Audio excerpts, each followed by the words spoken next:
The highway into Moose Jaw disappeared sometime around 3 in the morning. Not slowly, the way Saskatchewan winters usually took things. A degree at a time, a flake at a time, until you looked up and realized the world had changed without asking. This was different.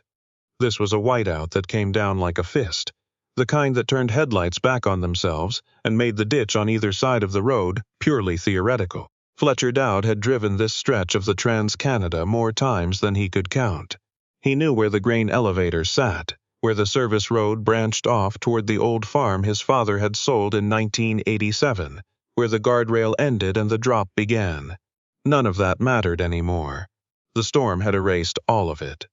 He should not have been driving. That thought had been with him since Swift Current, riding in the passenger seat like something he couldn't put a name to.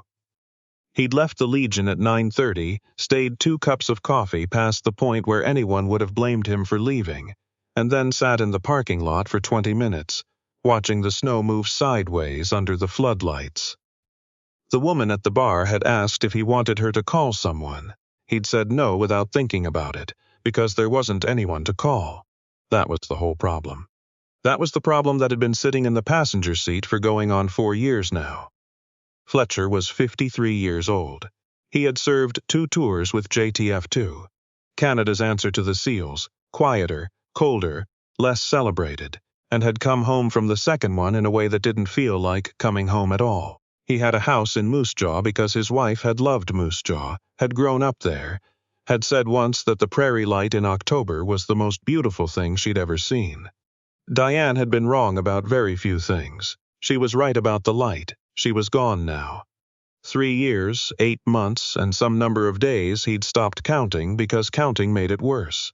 A blood clot. That was the phrase the doctor had used, as though something that small had any right to take something that large. Fletcher had sat in a hospital chair in Regina and listened to a man explain it to him in careful, quiet language, and he had understood every word and not understood any of it, and he had driven home to Moose Jaw alone and walked into a house that still smelled like her shampoo and stood in the kitchen for a very long time before he remembered how to sit down. He hadn't sold the house. That surprised people. It surprised him, too, sometimes. He kept driving. At the spot where he knew, from memory, a rest stop should appear, a pull-off with a picnic table nobody used, and a green sign that said, "Welcome to Moose Jaw Region, population something." He saw the lights, or not lights exactly. A shape, something low and pale at the edge of where the headlights reached, caught for a moment in the sweep before the road curved. Fletcher slowed without deciding to.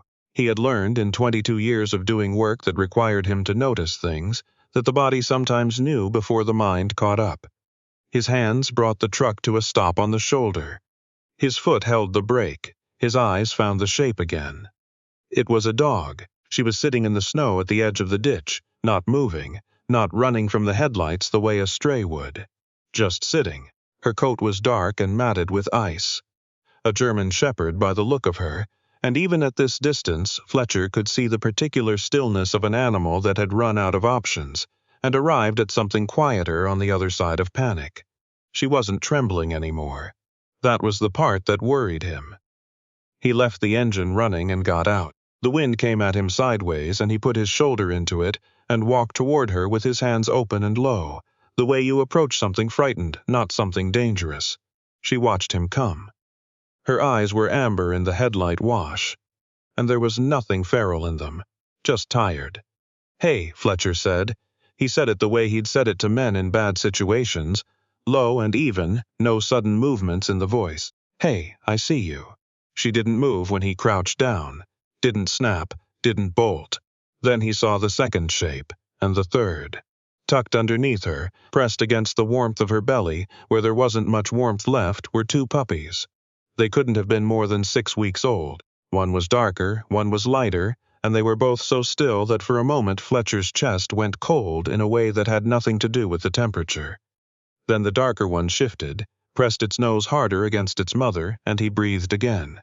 "Okay," he said, mostly to himself. He went back to the truck, put it in park properly, turned the hazards on, and pulled the old moving blanket from behind the seat.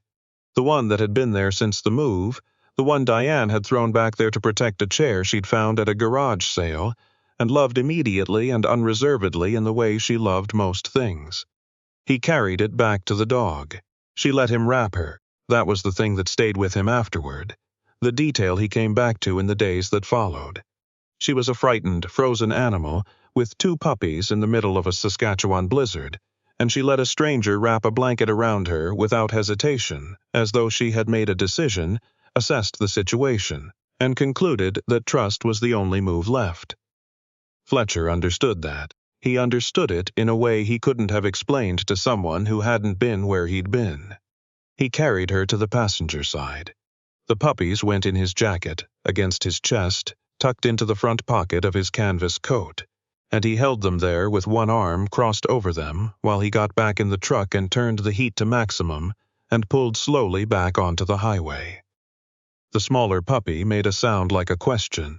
"I know," he said. "We'll get there." His house was the kind of house that had too many rooms for one person and not enough reasons to use any of them. Diane had filled it, not with things exactly, though there were things, but with the particular energy of someone who was always doing something nearby. He'd find her reading in the kitchen at midnight, or sitting on the back step at 7 in the morning with coffee and the newspaper, or standing in the hallway, looking at the collection of photographs she'd arranged on the wall and rearranging one that had been slightly crooked, in a way that only she could detect. Without her, the rooms had gone back to being just rooms. Furniture. Dust motes. The particular quality of silence that accumulates when there's no one making noise. Fletcher brought the dog inside and set her down on the rug near the wood stove. Not lit, not for months, but he lit it now, working quickly, while the dog watched him with her amber eyes from the floor. The puppies he put in a laundry basket lined with a towel, close to the warmth. They made small, insistent sounds. Their eyes weren't fully open yet. They had no idea where they were or what had happened to them. They only knew temperature and smell and the absence of their mother's heartbeat, and they protested accordingly.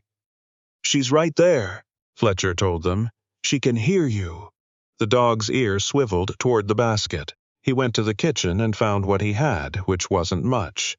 He'd been meaning to do a proper grocery run for 2 weeks, and put together something approximating a meal from canned broth and dry kibble he found at the back of the pantry from when his sister's dog had visited last summer. The dog ate carefully, without scrambling for it, which told him she'd been fed by people before. Not a stray born wild. Someone's dog, once. Something had gone wrong somewhere. He sat on the floor with his back against the couch close enough to the stove to feel it, and watched her eat. Outside, the storm pressed against the windows with both hands. Inside, the puppies had gone quiet. One of them had found its way to the edge of the basket and was sleeping with its chin on the wicker rim. Fletcher looked at it for a long time.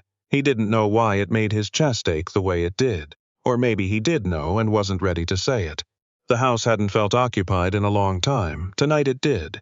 The storm held for 3 days. Fletcher had nowhere to be. He'd taken early retirement from the consulting work 2 years ago, when even that had stopped meaning anything, and the only standing obligation he had was a weekly call with his sister in Winnipeg that he kept more or less reliably, and so he found himself in a kind of accidental routine. Morning, stoke the fire, let the dog out into the yard for 10 minutes before she came back in on her own, check the puppies. Afternoon, work on the house in the small purposeless ways he'd been working on it since Diane died, fixing the door that stuck, regrouting the bathroom tile, tasks that didn't need doing but gave his hands something to be. Evening, sit near the stove and read or try to read, with the dog near his feet and the puppies in their basket making the sounds of things too young to know they should be worried. On the second day he named them because it was easier to think about them with names. The mother he called Maple. He wasn't proud of it, it was obvious, but she had a reddish-brown cast to her coat when the mud dried and the ice melted out, and it fit. The darker puppy he called Fur, after the tree, and the lighter one Cedar. He wrote them on a piece of paper and looked at them for a moment, feeling slightly ridiculous, and then put the paper in the kitchen drawer and went back to what he was doing. By the second evening, Maple had stopped watching him from a distance and had moved to a position 3 feet from his chair. By the third evening, she was beside the chair. Her shoulder was warm against his ankle. Fletcher sat very still, the way you do when something is happening that you don't want to disturb. He had served with a man named Corporal Warren Scoos. Steady, meticulous, the kind of person who made the people around him calmer without doing anything visible to cause it. Warren had been killed outside of a compound in a place Fletcher was still not permitted to name, on a morning that had started like other mornings and then very suddenly hadn't. Fletcher had been 50 meters away. He'd heard it. He had carried that sound in his chest for 11 years, and he carried it still. And most of the time it was just background noise now, just part of the weather of being him. But some nights it was louder. He sat with his hand near Maple's head. Not touching, just near. She moved her head, and his hand was no longer near her head but resting on it, warm and heavy and accepted. He didn't move for a very long time. On the 4th day the storm cleared, the highway opened, and the world remembered it had somewhere to be. Fletcher drove into town for groceries, which he genuinely needed now, and stopped at the vet clinic on Main Street. A small place, the one Diane had always brought the goldfish to, in an inexplicable act of faith that he'd teased her about more than once and missed more than he could account for. The vet was a young woman named Dr. Willette, thorough and unhurried, who examined Maple and both puppies and declared them undernourished but otherwise intact. "No chip," she said, running the wand over Maple's scruff. "She's not registered. Someone's kept her, though. She's been spayed, she's been vaccinated, at some point her teeth are good. She didn't come from nowhere." "No," Fletcher agreed. "You want me to put up a found notice?" He said yes, because it was the right thing to say, and drove home and sat in the driveway for a moment before going inside. The found notice turned up nothing. He waited 2 weeks. Nobody called. The house changed around him in ways that were difficult to articulate. It wasn't that it became louder, exactly. The dogs were quiet animals, all 3 of them, in the way that dogs are when they feel settled. Maple learned quickly where the back door was and how to ask for it. Fir and cedar grew at a pace that seemed biologically excessive, and by the 6th week were tumbling over each other with the incoordinate confidence of young animals who haven't yet been hurt. They broke a mug. They chewed the corner of a rug that Diane would have minded, and Fletcher found he minded also, and then found he didn't mind as much as he'd expected to. He bought dog food in the large bags. He rearranged the mudroom to accommodate a drying rack for wet paw prints. He found himself at the kitchen table in the evenings more often than he'd been in months, doing things, reading, writing letters he actually finished, once working on a model of a Duobuowu-2 Corvette he'd abandoned in 2019, with the particular feeling of a person who is doing something in a room, rather than a person sitting in an empty house. His neighbor came by on a Tuesday. Fletcher had known George Perrette by sight for 4 years, and by name for 3. They had exchanged 12 or 15 sentences total, mostly involving the property line and the shared fence, and once a situation with a fallen tree. George was 71, a widower of longer standing than Fletcher, a man who moved carefully and said little, and maintained his property with the kind of quiet discipline that Fletcher recognized as something you did when structure was the thing keeping you upright. George knocked at the door because he had seen, from his kitchen window, the situation with the dogs, and wanted to know what was going on without asking what was going on. He brought a jar of his own jam, strawberry, which was the conversational equivalent of a calling card. "You've got dogs now," he said, when Fletcher let him in. "It looks that way." George stood in the kitchen door and looked at Maple, who looked back at him with the considering expression she'd developed for strangers. Then she walked over and put her nose against his hand. George looked down at her for a moment before he touched her. "My wife had a dog," he said, "before she passed. I never got around to it after." Fletcher put the kettle on. They talked for 2 hours. Not about anything important at first. The storm, the municipality's response to the storm, the state of the Trans-Canada, the new development going up on the east side of town that neither of them had an opinion about and expressed strongly. Then, gradually, the way conversations go when 2 people are in a warm kitchen with nothing pressing waiting for them, it drifted toward other things. George had a son in Calgary who visited twice a year and called dutifully and didn't quite know what to say anymore. Fletcher had a sister in Winnipeg who did know what to say and said it and it still didn't always help. She was 64, George said at some point, and Fletcher understood he'd moved from the subject of the development to the subject of his wife without marking the transition, and that this was fine, that this was what happened. Mine was 58, Fletcher said. The word mine came out of him without his having assembled it consciously, and once it was out he felt the particular quality of its truth, the possessiveness in it, the love in it, the tense that was past but also wasn't, not really, not yet. They sat for a moment. Maple had gone to sleep with her head on George's shoe. "She's a good dog," George said. "Yeah," said Fletcher, "she is." Cedar went to George in March. It wasn't a plan anyone made. Fur had developed the personality of an animal who had arrived somewhere and intended to stay, the kind of attachment that goes both ways and closes like a clasp. But Cedar had, from the earliest days, been drawn to George in a way that was calm and specific, and not particularly Fletcher's business. She sat by the fence when he was in his yard. She pressed against his leg when he came for the visits that had become, by February, a standing Tuesday arrangement. George didn't ask. Fletcher didn't offer. But one Tuesday in late February, with the Chinook coming down off the mountains and the snow going soft at the edges, Cedar had followed George to the door and sat there looking between the two of them. Fletcher said, "I think she's made her position clear." George looked at the dog. He looked at Fletcher. His expression was the expression of a man assembling something careful. "I'm 71, he said.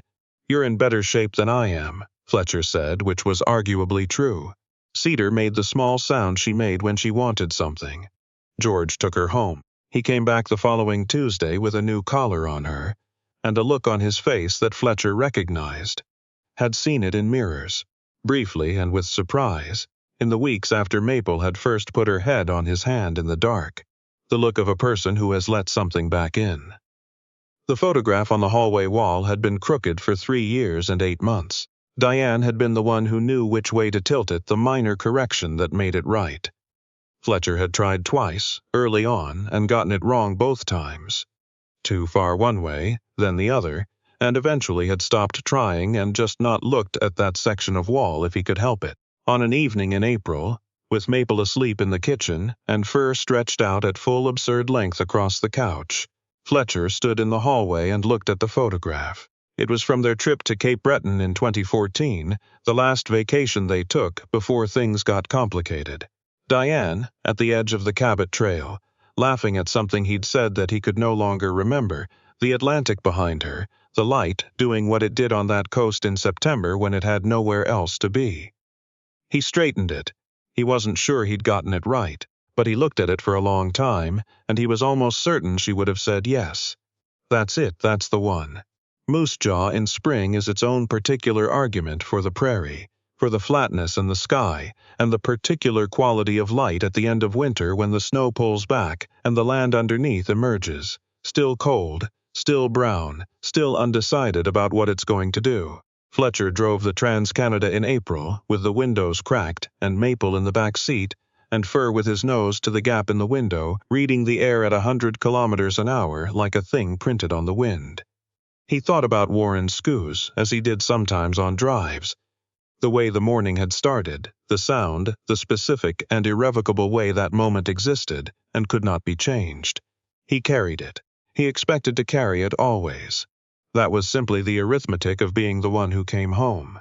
He thought about Diane at the kitchen table at midnight, about the light in October, about a woman sitting in the passenger seat next to him in one way or another for 22 years, and the specific gravity of absence, and how you learned to drive with it. The wind moved through the car. Maple put her chin on the back of the headrest and breathed near his ear. There is a version of this story that is only about loss, because loss is the largest thing in it and doesn't shrink down to fit a neater narrative. Fletcher Dowd had lost things that could not be given back. That was simply true, and it would stay true, and no number of warm evenings or good dogs or jam from a neighbor would undo it. But there is also this. A house that has come back to being a house. A man who makes coffee in the morning and stands at the window for a few minutes before anything else demands his attention. A dog with amber eyes who chooses, every day, to be in the same room.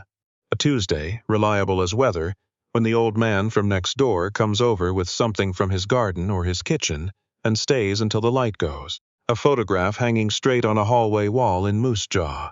Fur had fallen asleep. His ears moved in whatever dream he was having, chasing something in a field he'd never been to, certain of catching it.